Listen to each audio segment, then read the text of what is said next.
Oke, Assalamualaikum warahmatullahi wabarakatuh. Selamat siang semuanya. Sampurasun. Ya, Rampes. Gimana kabarnya hari ini semua? Semoga ada dalam lindungan Allah Subhanahu wa taala. Semoga semuanya ada dalam keadaan yang sehat walafiat. Dan tak lupa saya ucapkan salam sejahtera untuk kita semua. Amin, insya Allah. Oke, pada kesempatan kali ini saya Dini Ardianti dari Prodi Ilmu Komunikasi FISIP Unpas.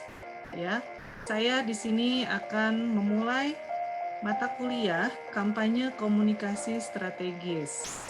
Nah, di sini saya akan memulai dengan bagaimana RPS selama 1 semester ke depan untuk mata kuliah ini, yaitu rencana pembelajaran studi. Kemudian kita akan membuat semacam kesepakatan, atau saya akan memberikan kontrak kuliah beberapa aturan selama perkuliahan dengan saya selama 1 semester ke depan, ya. Dan kemudian materi hari ini saya akan memulai dengan pembahasan tentang apa itu sesungguhnya kampanye. Jadi diawali dengan konsep dasar penjelasan tentang kampanye komunikasi. Oke.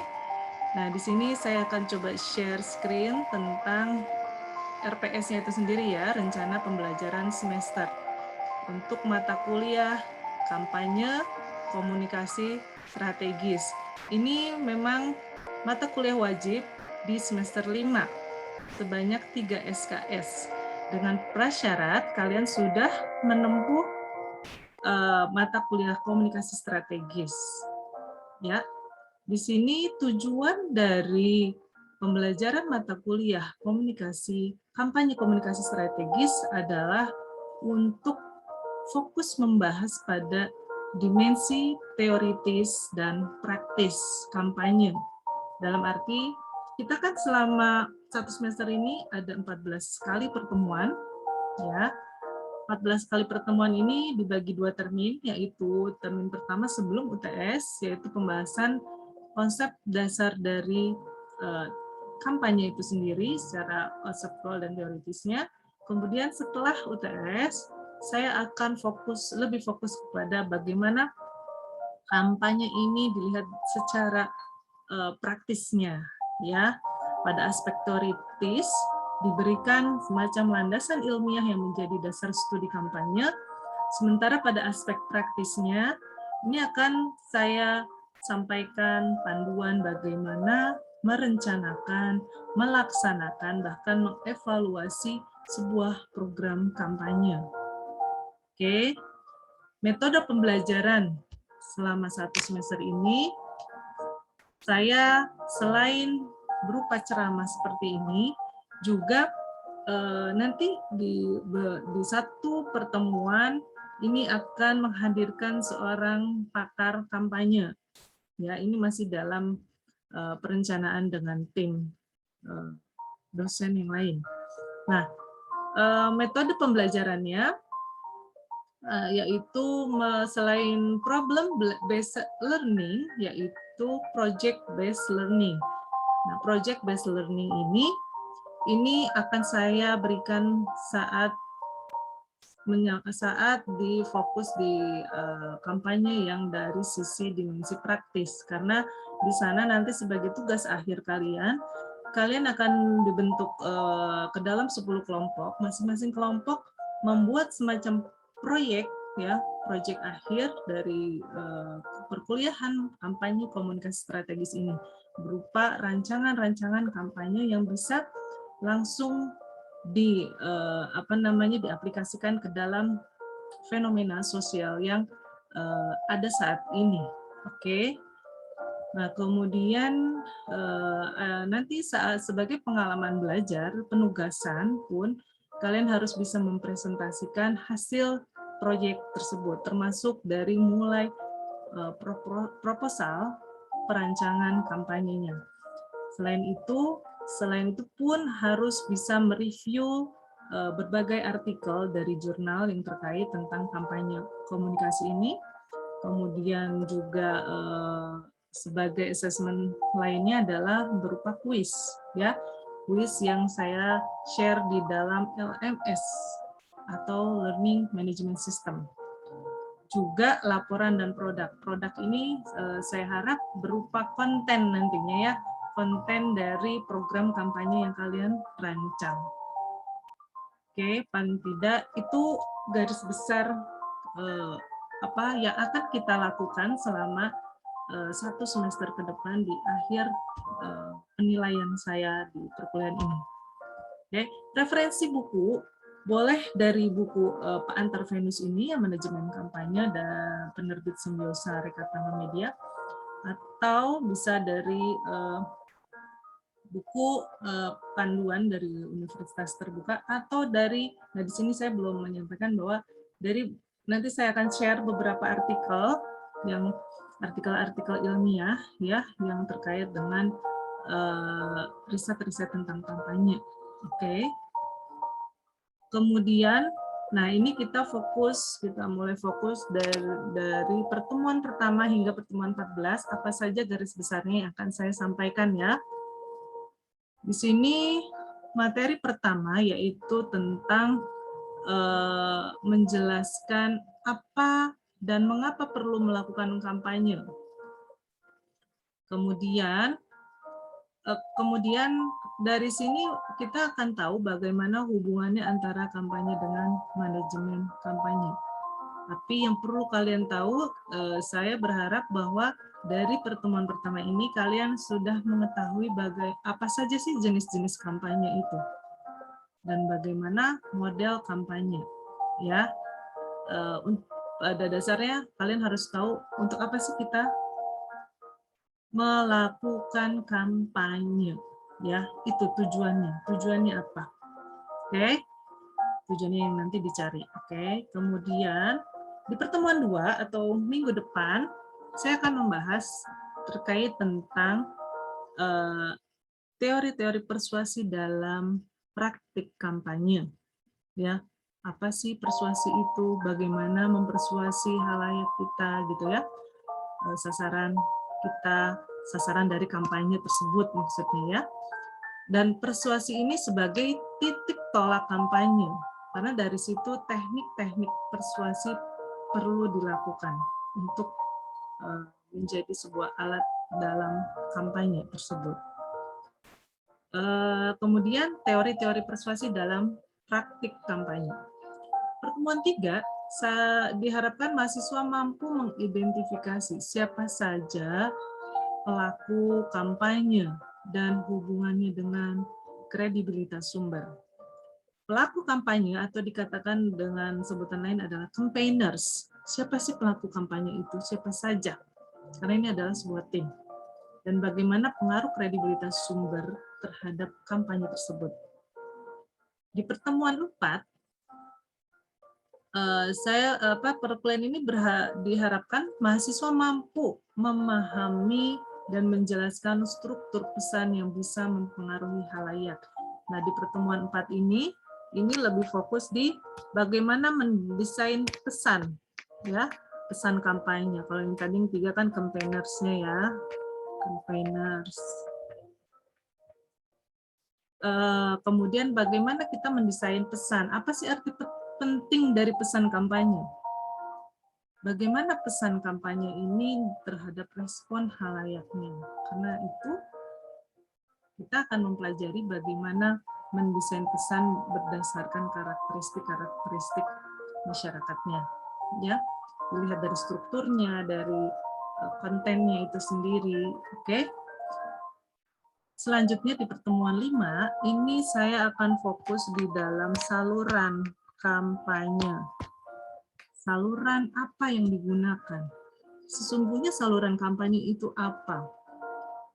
Ya, saluran-saluran komunikasi itu apa? Bagaimana orang menggunakan media? Apakah memang mediated atau non-media? Oke. Bagaimana seleksi medianya? Memilih medianya itu bagaimana?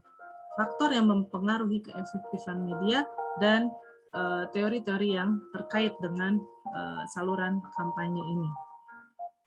Oke, pertemuan 6 yaitu fokus pada mahasiswa mampu menjelaskan jenis-jenis halayak sasaran. Siapa halayak sasaran itu? Bagaimana halayak mengolah pesan kampanye? Karakteristik halayak itu seperti apa? Segmentasi halayak sasaran itu bagaimana? Ya, di sini berarti fokusnya di sasaran ya, halayak atau sasarannya. Termasuk yang poin ke-7. Ini pun lanjutan dari pertemuan ke-6. Karena membahas sasaran atau halayak itu tidak sesederhana itu ya. Banyak ininya gitu ya, indikator ataupun poin-poin yang harus dijelaskan lebih mendalam di pertemuan 7, yaitu bagaimana mahasiswa diharapkan mampu menentukan halayak, ya, menentukan halayak sasaran sesuai aktivitas jenis kampanye. Karena jenis kampanye kan ada beberapa ya, tidak hanya kampanye politik atau tidak hanya kampanye produk, tapi juga ternyata kampanye untuk melakukan perubahan sosial. Bahkan kampanye-kampanye public relation pun ada di dalamnya. Ya, di sini bagaimana kita menentukan halayak sasaran sesuai aktivitas jenis kampanye tersebut. Kebutuhan data apa yang digunakan di dalam jenis-jenis aktivitas kampanye itu. Oke. Nah, setelah itu nanti di sini ada beberapa penugasan ya di antara setiap pertemuan, ada berupa assignment ya, tugas, ada berupa kuis ya. Nanti pun saya biasanya untuk menjelang UTS atau menjelang tugas ujian akhir semester, kita akan bermain games ya. Kita bermain games dalam untuk mereview pembelajaran selama 1 semester. Gamesnya play Kahoot lah. Nanti kita akan mencoba bermain di situ ya, biar seru ya. Oke, selanjutnya setelah UTS, nah ini fokus kepada dimensi praktis. Ya, di sini saya akan menjelaskan bagaimana tahap-tahap dalam perencanaan kampanye. Aspek apa saja yang dilakukan, yang dibutuhkan di dalam perencanaan kampanye ini. Pertemuan 10, kalian diberikan TOR oleh saya nanti, TOR bagaimana melakukan selain perencanaan kampanye, juga pelaksanaan kampanye itu apa saja yang harus yang dibutuhkan gitu ya. Realisasi unsur-unsur pokok kampanyenya, uji coba rencana kampanye, tindakan dan pemantauan kampanye. Ini semua nanti dalam bentuk selain ceramah dulu, nah ini kalian nanti diharapkan sudah mampu mengaplikasikan perencanaan program kampanye tersebut dalam bentuk sebuah konten yang bisa bermanfaat untuk di-share, di-upload di sosmed kalian masing-masing. Gitu ya. Kemudian untuk bentuk yang evaluasi kampanye ini dalam sebuah materi saja ya, karena ini sangat luas sekali ya. Kemudian yang pertemuan 12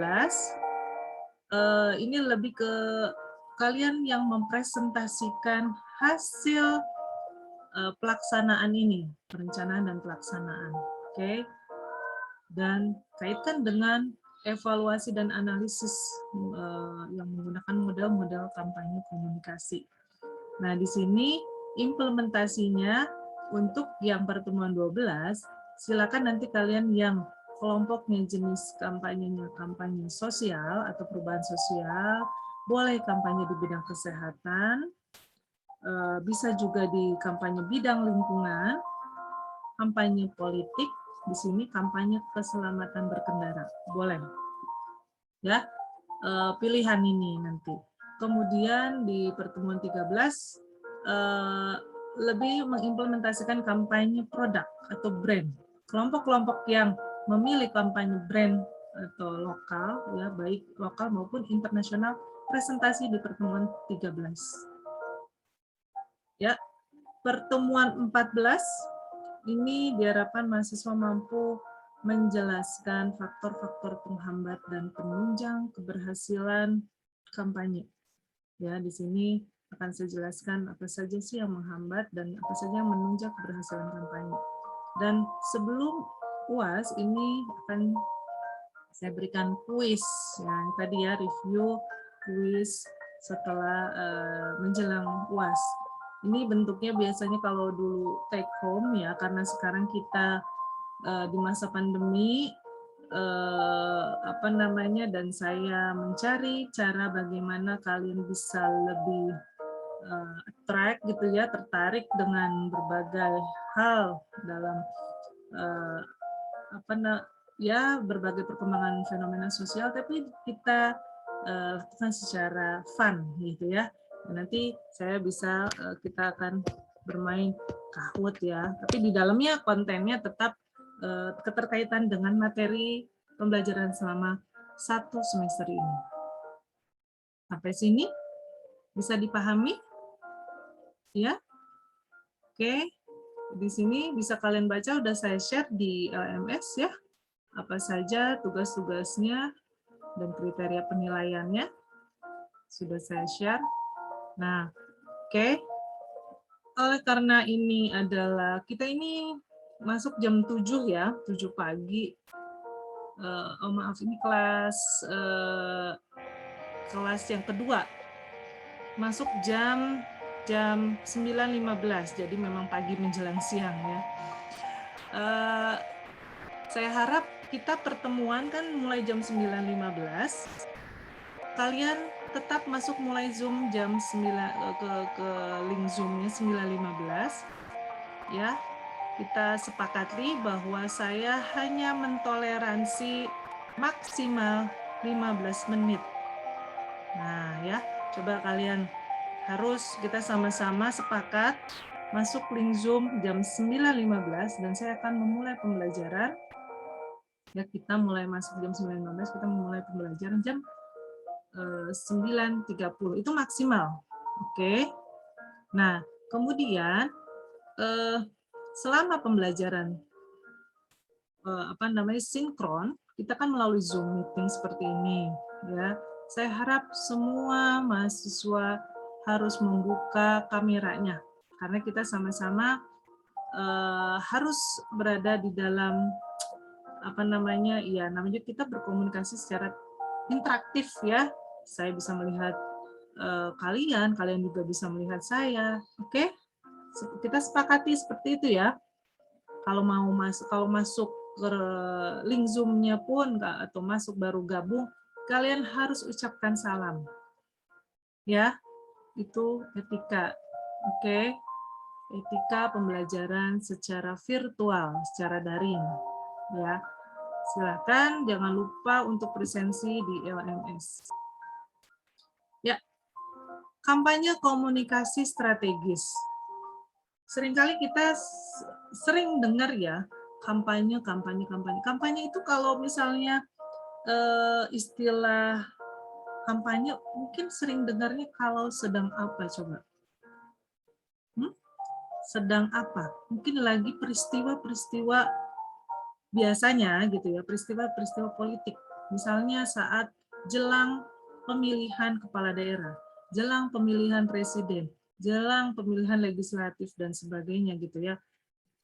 Seolah-olah saat kita mau menentukan pilihan itu dilakukan kampanye.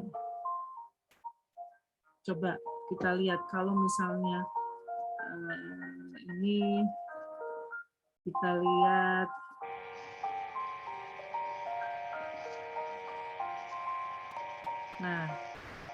ini kalau saya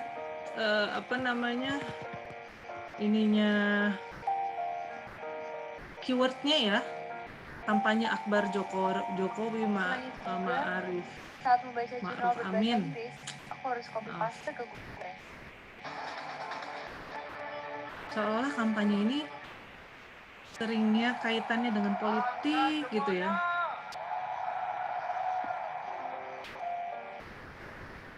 Kampanye Akbar Jokowi Ma'ruf di GBK.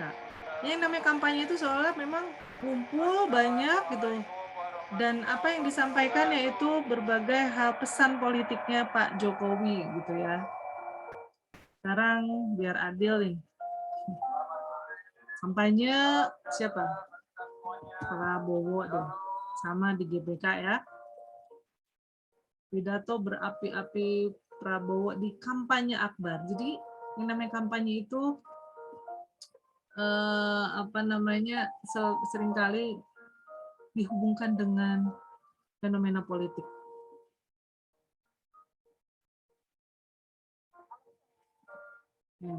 Sebentar. Udah banyak ya.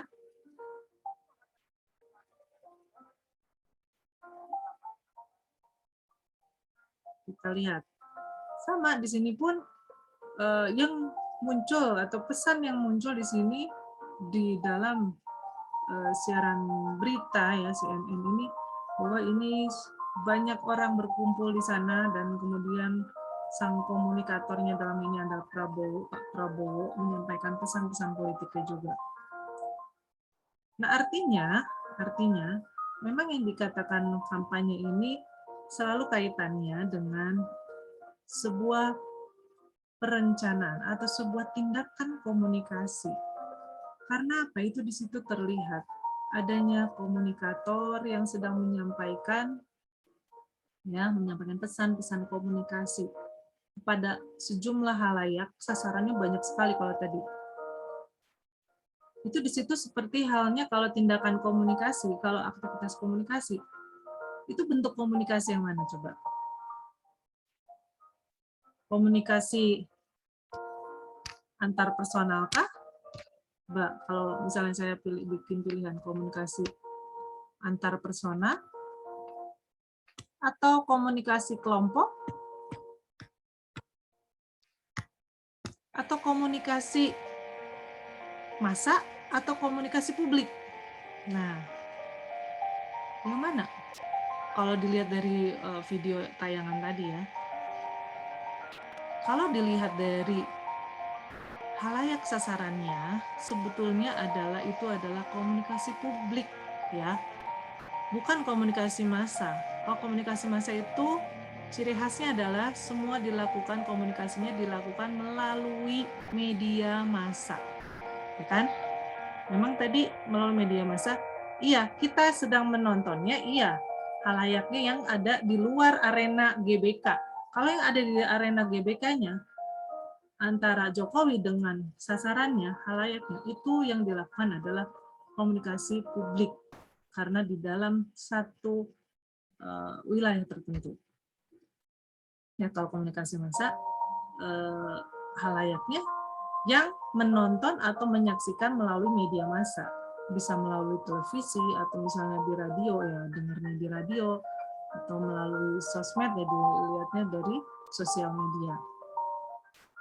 Nah, di sini setelah kalian paham bahwa itu adalah terminologinya kaitannya dengan komunikasi publik, sebetulnya apakah kampanye komunikasi itu selalu berhubungan dengan komunikasi publik?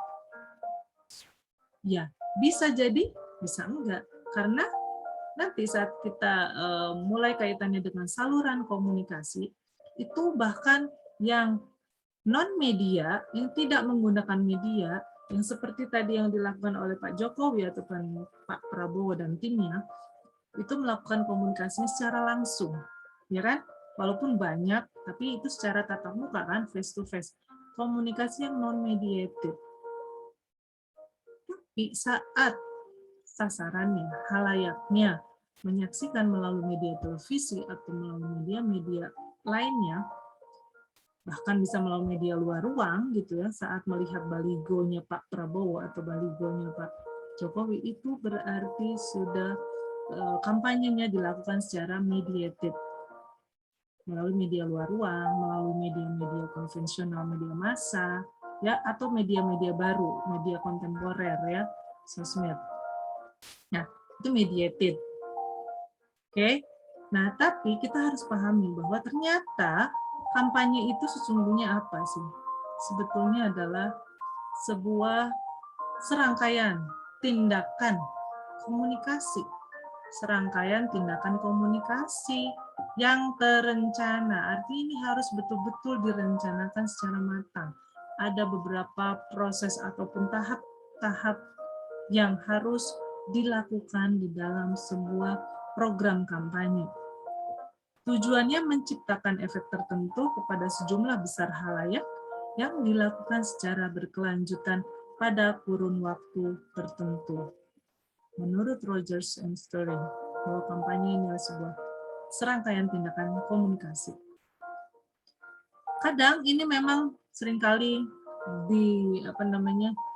beda tipis gitu ya, beda halnya dan hampir mirip gitu, bahwa kampanye ini seringkali mirip dengan propaganda. Padahal ya pendekatannya hampir sama gitu ya. Padahal propaganda ini memiliki konotasi yang cenderung negatif karena ide yang dikeluarkan itu biasanya belum tentu benar, bahkan disebarkan hanya untuk keuntungan satu pihak saja. Biasanya memang ini dipakai di dalam politik, ya, propaganda ini. Jadi kebenarannya masih diragukan dan tidak berbasis pada data yang valid berdasarkan riset tertentu yang memang sudah divalidasi gitu ya. Nah ini propaganda tidak. Kita lihat perbedaannya. Sumber kampanye, kalau kampanye sumbernya ini selalu dapat diidentifikasi dengan jelas sumbernya. Siapa lembaganya, nama lembaga penyelenggaranya, ya sebagai campaign makers-nya. Sementara propaganda, sumbernya ini cenderung ditutupi atau disembunyikan bahkannya identitas mereka. Kemudian melakukan aktivitas secara terbuka. Dan itu kampanye ya, aktivitasnya secara terbuka. Kalau propaganda, aktivitasnya kan sembunyi-sembunyi juga, ya. Kemudian kalau propaganda tidak terikat oleh waktu, batasan waktunya itu bebas aja sampai mereka betul-betul tujuannya sampai gagasan propaganda ini dinyatakan bisa diterima, bisa dipercaya gitu ya oleh sekelompok orang, oleh sasarannya. Sementara kalau kampanye ini udah jelas ada periode waktunya, dibatasi dengan periode waktu, kemudian dievaluasi bagaimana dan bisa extend atau perpanjangan kapan dan berapa lama itu udah jelas. Kalau yang propaganda nggak jelas, bebas aja sampai misalnya masyarakatnya sudah mulai percaya ya udah gitu, ya. Sementara kampanye ini gagasannya pun terbuka dan bisa untuk diperdebatkan. Kalau di propaganda gagasannya dianggap benar aja gitu, padahal sumbernya masih tidak bisa dipercaya kan ya. Tujuannya juga kalau kampanye itu jelas, spesifik dan measurable, mudah atau bisa terukur, ya. Seberapa besar gitu ya, seberapa persen sih targetnya gitu ya, sampai masyarakat awareness-nya itu jelas bisa terukur gitu ya. Nanti ada evaluasi secara kuantitatif gitu kan. Kalau propaganda, tujuannya ini hanya untuk mengubah belief system halayak atau keyakinan-keyakinan yang digoyahkan di dalam biasanya ke arah-arah ideologi politik biasanya ini ya. Dan kalau kampanye menekankan kesukarelaan halayak tanpa ada paksaan, ya unsur paksaan secara ancaman gitu ya, tidak koersi dengan persuasi di sini. Ini halayak ini mau mengikuti dan di bawah alam sadarnya pada akhirnya ikut mengikuti tujuan dari kampanye ini. Dan kalau di propaganda, modus penerimaan pesannya menghalalkan segala cara, ya, bisa memanipulasi fakta. Yang penting mah semua harus percaya, gitu, gimana pun caranya. Itu yang bahaya ya. Sementara kalau kampanye tidak. Ini dasar pembuatan pesannya pun, mendesain pesan harus ada justifikasi dari data, dengan data-data yang bisa dipercaya, yang kredibel, yang valid. data hasil riset. Ya, misalnya mau kampanye anti rokok, ya ternyata jumlah korban atau jumlah yang meninggal akibat terpapar asap rokok sekian, berapa jumlah pasiennya yang di rumah sakit gitu ya, di misalnya Indonesia sekian, itu harus jelas jumlahnya, dan itu bisa menjadi fakta yang bisa memperkuat pesan dari kampanye tersebut, ya. Kemudian kalau di kampanye mempertimbangkan kepentingan berbagai pihak, jangan sampai ada pihak-pihak yang merasa dirugikan, ya. Sementara kalau di propaganda kepentingan hanya sepihak, yaitu hanya pihak si campaign makers-nya aja, yang penting mereka bisa untung, mereka bisa tersampaikan tujuannya gitu ya, tidak berpikir masyarakat seperti apa, tidak berpikir halayaknya bagaimana. Seperti itu. Oke, itu perbedaan kampanye dan propaganda. Lalu sesungguhnya kampanye ini untuk apa sih? Kita merancang sebuah kampanye itu harus punya tujuan yang jelas, ya, yang spesifik. Nah, Ostergaard menyatakan bahwa ada 3 aspek dalam tujuan kampanye ini. 3 aspek tujuan ini dikenal dengan triple E, ya, triple E yaitu awareness, attitude, dan action. Awareness ini sebetulnya adalah kalau di dalam pelaksanaan kampanye, tujuan awalnya atau sebagai tahap pertama di dalam pelaksanaan kampanye. Ya, tahap pertama ini menciptakan pada tataran pengetahuan, tataran kognitif yang berubah dari yang sebelumnya tidak tahu menjadi tahu, ya. Dari yang sebelumnya tidak pernah atau misalnya tidak pernah mendengar itu menjadi oh ya, saya baru tahu sekarang gitu kan. Nah, untuk menarik perhatian sehingga muncul sebuah kesadaran dari sini. Berubahnya keyakinan dan meningkatnya pengetahuan tentang isu tertentu. Ini adalah tahap pertama dalam sebuah perancangan kampanye, ya. Tahap kedua adalah perubahan sikap, perubahan dalam sikap, yaitu attitude, ini perubahan dalam sikap. Sasarannya memunculkan rasa suka, ada kecenderungan untuk oke, saya suka, saya sering lihat itu, misalnya gini, di dalam tayangan sebuah iklan produk. Oh, ini ada produk baru ya. Apa sih itu? Dan produk knowledge-nya dicari gitu ya. Atau kemudian secara tidak langsungnya dia sering menonton iklan tersebut.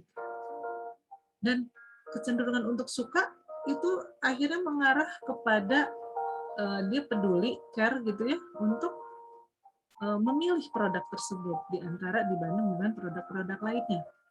Ya, keberpihakan halayak kepada apa yang dia terima pesannya. Termasuk misalnya, ternyata sampah ini sangat bermasalah gitu ya di dalam kehidupan kita saat ini, terutama untuk di Kota Bandung saat ini sempat nih beberapa pekan terakhir sampah tidak terangkut, sehingga sampah ini menjadi sumber masalah baru ya. Entah itu sampah masker yang semakin menumpuk, coba jadi apa? Malah menumpukan, menambah timbunan sampah. Apalagi dengan komposisi persentase timbunan sampah ini ternyata dihasilkan dari sampah organik atau sampah sampah sisa dapur, sisa makanan, sampah sisa makanan yang kita makan kan nggak habis semua ya. Kita nasi, coba lauk pauk yang kita makan, tulangnya kan nggak kita makan ya. Ya kalau punya ayam atau punya ternak yang lain, ya bisa kita berikan. Nah, tapi kalau umumnya di perkotaan, ini menjadi sebuah masalah baru. Dan ternyata sampah organik yang menumpuk itu menjadi sumber masalah baru dalam arti karena menghasilkan, kan ada fermentasi itu ya, kalau sudah ditumpuk itu ada proses fermentasi dan itu yang mengakibatkan muncul gas metana. Gas metana ini yang mengakibatkan ledakan-ledakan di dalam timbunan sampah. Pernah kan di Bandung ini tragedi peristiwa ledakan sampah di Lewi Gajah. Itu sebuah sumber masalah kan. Nah, barusan saya menjelaskan seperti itu, bagian dari permasalahan sampah, itu masuk di dalam tatanan awareness atau perubahan kognitif. Coba, kalian baru tahu kan bahwa sampah kita ini organik yang paling banyak ya. Kemudian cobalah dengan dengan permasalahan tersebut, kita harus berusaha memilah sampah. Nah, memilah sampah itu ajakan untuk awareness, ajakan dulu ya, ajakan sebagai kenapa harus dipilah? Ternyata tadi ya, kalau nggak dipilah semua sampah tercampur, ya yang sampah yang kering-kering jadi ikut bau busuk, jadi jijik gitu kan ya, jadi menimbulkan jadi busuk semua gitu akhirnya dan tidak terpakai dan tidak termanfaatkan. Nah disinilah kita harus coba membuka wawasan publik ya masyarakat untuk mau memilah sampah. Nah, mau memilah sampahnya kan karena udah tahu ternyata datanya adalah sekian persen gitu ya, organiknya 60% dari sekian ton sampah sehari yang dihasilkan ya. Kemudian apakah akan peduli gitu ya keberpihakan kepada pesan tersebut, iya atau tidak? Dan tahap terakhir yang paling sulit dicapai atau ini adalah PR gitu ya, pekerjaan rumah untuk sampai tujuan akhirnya itu adanya perubahan perilaku. Ya, ditujukan untuk mengubah perilaku, tatanan action, ada aksi secara konkret dan terukur. Setelah tahu bahwa sampah itu bermasalah dan harus dipilah gitu ya, kita kan cenderung iya ya, kalau enggak nanti jadi nama masalah lagi, ya udah dipisah deh masker gitu ya. Kita konkretnya apa? Punya perubahan perilaku. Bisa jadi sasaran kita itu mulai memilah sampahnya di rumahnya, walaupun nggak harus dari tempat sampah yang mahal atau gimana, dari dus bekas dipisah lah ya.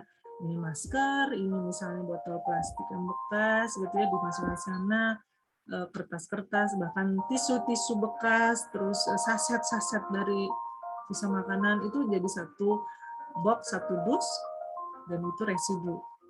Nah, kemudian yang sisa makanan yang sudah tidak termakan gitu ya, sisa organik, ini kita kumpulkan di ember. Nah, itu udah ada perilaku yang konkret. Pindahkan di ember, kemudian bisa dikompos. Jadi komposter dengan tanah-tanah disatukan, dan dikompos jadi pupuk. Terus aja gitu, tiap hari. Karena kan sampah dihasilkan setiap hari ya. Kalau sudah sampai situ, udah jelas tahapan action-nya tercapai. Oke, sampai sini bisa dipahami ya? Ya, sedikit lagi. Saya ingin menjelaskan bahwa kampanye ini tidak melulu tadi kampanye politik. Yang tadi saya contohkan kampanye politik itu sesungguhnya masuk di kandidat oriented campaign. Kenapa? Karena di sini kampanye yang berorientasi kepada pemilihan kandidat atau kampanye-kampanye yang memang di dalamnya kontennya politik ya. Kandidat oriented campaign, kemudian product oriented campaign. Product oriented campaign ini biasanya dihubungkan dengan kampanye-kampanye komersil, yaitu kampanye produk ya. Kemudian ada cause oriented campaign. Di sini adalah kampanye perubahan sosial. Ya biasanya ya tadi kampanye tentang penanganan sampah gitu kan, penanganan narkoba gitu ya, bahayanya narkoba, kampanye keselamatan berkendara, kampanye kesehatan lingkungan, dan berbagai hal yang memang semua berbasis pada permasalahan sosial. Ya, tentunya perubahan sosial ini ke arah yang lebih baik. Dan biasanya antara cause oriented campaign ya ini bisa dimasukkan di dalam public relation campaign, karena kampanye-kampanye PR ini biasanya kaitannya dengan CSR misalnya ya, corporate social responsibility, di mana di situ selain product oriented campaign tapi juga menampilkan atau mengadakan semacam program-program perubahan sosial di masyarakat yang bisa lebih bermanfaat untuk masyarakat sekitar. Oke, public relation campaign. Jadi ada 4. Ya. Sampai sini ini beberapa contoh infografis ya. Bisa kalian lihat bahwa kampanye ini bisa berupa infografis atau ini yang muncul di sosmed ya.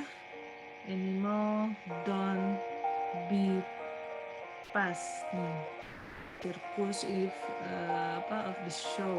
Jadi animals are not clowns. Jadi dia jangan terpenjara gitu ya. Bukan badut loh binatang itu. Jadi ini sebetulnya kampanye satwa ya, kampanye satwa untuk menjaga satwa-satwa ini terlindungi. Kemudian ini kampanye dari Children of the Street Society ya. Oke, ini adalah kampanye yang diselenggarakan oleh Body Shop, adalah sebuah perusahaan yang aware terhadap kelestarian lingkungan, yang menjaga bumi. Oke, sustain plantation. Oke, lalu banyak lah ya hal yang bisa. Nah ini kampanye politik, candidate oriented campaign. Dan ini model-model kampanye kita diskusikan nanti. Silakan kalian cari bahan-bahan dari 10 model kampanye ini, nanti kalian bentuk kelompok dulu ya. Kita akan membahas beberapa model kampanye yang sudah tadi saya share ya. Kemudian model-model ini coba kalian aplikasikan ke dalam contoh-contoh kampanye yang pernah dilakukan oleh baik perusahaan maupun pemerintahan. Oke, sampai sini mudah-mudahan apa yang saya tadi jelaskan sebagai pengantar, sebagai pembuka mata kuliah ini di sesi pertama, semoga bermanfaat dan bisa kalian lanjutkan diskusinya di kolom chat di bawah ini, atau ya di kolom chat di link YouTube, atau bahkan di LMS saja ya, nanti biar bisa terpantau oleh saya. Oke, begitu saja. Terima kasih atas perhatiannya. Salam sehat untuk semuanya. Billahi taufiq wal hidayah. Wassalamualaikum warahmatullahi wabarakatuh.